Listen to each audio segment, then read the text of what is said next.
Bonjour à toutes et à tous et bienvenue sur la chaîne Pure Hardware pour une nouvelle vidéo. Alors aujourd'hui on se retrouve bien pour une configuration nouvelle génération pour le gaming. Elle sera de couleur noire et blanche pour environ 1350 euros. Allez c'est parti, on commence tout de suite. Donc vu que c'est une configuration nouvelle génération, aujourd'hui eh bien, on n'a qu'une seule config et c'est une config Intel. Parce que AMD n'a pas sorti de nouvelle génération de processeurs, donc peut-être qu'on refera une vidéo lorsqu'ils auront leur nouvelle génération de processeurs, mais pas pour le moment. Donc en processeur Intel, donc nous avons choisi un Intel Core i5 6600K, puisque c'est tout simplement le meilleur des Core i5, si je ne m'abuse, avec, eh bien, voilà, c'est le meilleur, hein, avec un K, donc ce qui permet de l'overclocker. Donc voilà, c'est très très intéressant. Si vous regardez cette vidéo aux alentours du 4 juillet, n'hésitez pas, il y a un SSD Intel qui est offert pour 40 centimes de plus, comme vous le voyez ici. Donc voilà, c'est toujours très intéressant, surtout que Intel est une bonne marque en SSD. Donc voilà, n'hésitez pas pour cela. Si cette offre n'est pas dispo, et bien voilà, prenez donc le 6600K, tout simple. En carte mère, nous avons pris une MSI Z 170A SLI+. Alors pourquoi cette carte mère là et pas une autre? Eh bien tout simplement parce que voilà, c'est une Z 170 tout simplement. C'est un très bon chipset, c'est un très bon chipset, oui, c'est ce que j'ai dit, excusez-moi. Elle a du SATA 6, du M.2, de l'USB 3.1 et elle a la capacité de faire du SLI, ce qui peut être bien pour certaines utilisations et pour upgrader pardon, votre configuration plus tard dans un an ou deux si vous souhaitez tout simplement racheter une carte graphique mais pas changer votre carte graphique. Euh, en plus pardon, elle est noire et blanche, ce qui est très bon puisque tout simplement voilà, vu qu'elle est noire et blanche, ça ira avec notre configuration et moi je la trouve personnellement très jolie. Ensuite, comme mémoire RAM, nous avons pris de la DDR4 évidemment puisque nous avons du Skylake ici. Nous avons pris 16 Go. Alors pourquoi 16 Go? Parce que 8 Go maintenant de nos jours c'est la base pour les jeux. C'est-à-dire que 8 Go ils sont utilisés au maximum par les jeux et Windows. Donc je me dis que 16 Go dans un an ou deux, je ne pense pas que ce sera useless. Clairement, ça devra certainement être utilisé. Donc voilà, j'ai privilégié 16 Go. Donc les Ballistics de chez Crucial Sport LT. Donc voilà, c'est des low profile qui sont ma foi toutes simples, hein, avec un petit refroidisseur blanc. Et voilà, c'est tout. Ensuite, comme Ventirad, nous avons pris notre classique Bicoyette Pure Rock. Très bon Ventirad, on va pas revenir dessus. Voilà, c'est la base, hein, pour 35 euros, c'est le meilleur Ventirad selon moi. En carte graphique, donc puisqu'on a parlé de nouvelle génération, eh bien on va partir sur une MSI GeForce GTX 1070 Armor 8 Go overclock, 8 GOC. Donc pourquoi celle-ci et pas d'une autre marque? Parce que celle-ci c'est la première GTX qui est custom, GTX 1000 quelque chose, qui est custom et qui est disponible sur Top Achat.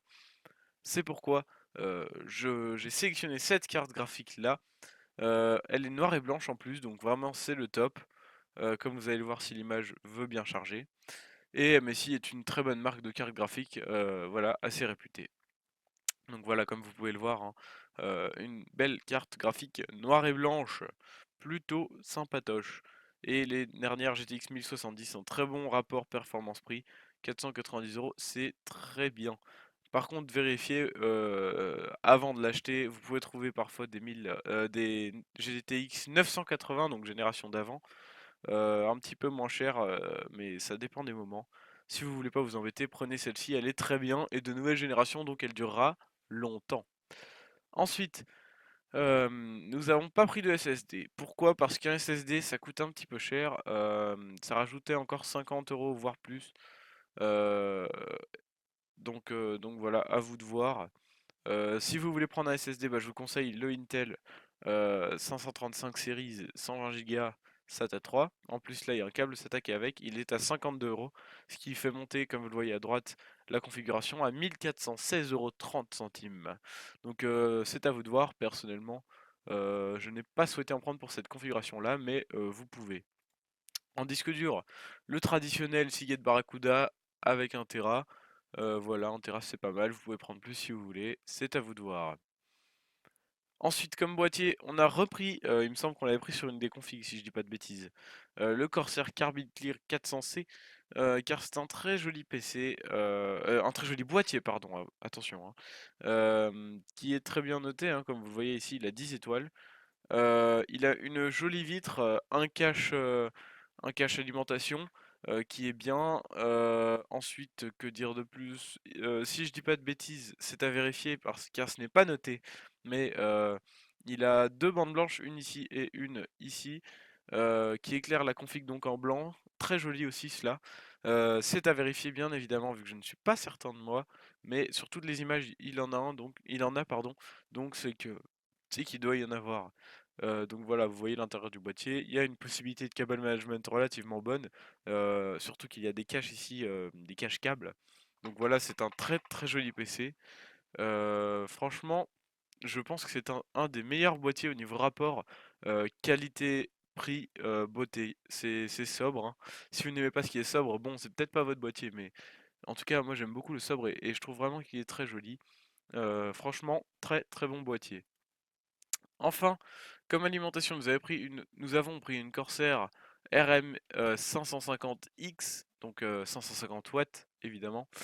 C'est une alimentation certifiée 80 plus Gold, donc vous êtes vraiment tranquille sur la consommation et la fiabilité. Un Corsair, très bonne marque, bien fiable.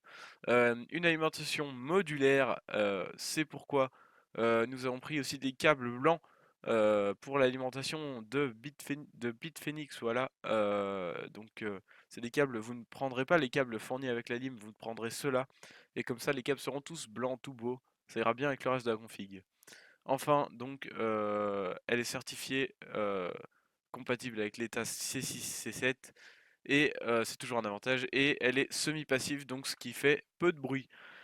Donc voilà pour la configuration nouvelle génération gaming noire et blanche. Je pense personnellement que c'est une très bonne configuration et qu'elle va durer très longtemps. Si vous prenez ça, je pense que vous êtes tranquille pour un bon bout de temps. Si vous avez encore de l'argent, bah, vous changez juste ça en 1080. Vous faites attention à la compatibilité en watts de l'alimentation. Et voilà, c'est tout. Franchement, après, vous êtes tranquille pour un bon moment, mais déjà là, avec la 1070, je pense que c'est pépère. Voilà, nous vous souhaitons une bonne fin de journée ou de soirée, et nous vous disons à la prochaine sur Pure Hardware. Ciao ciao.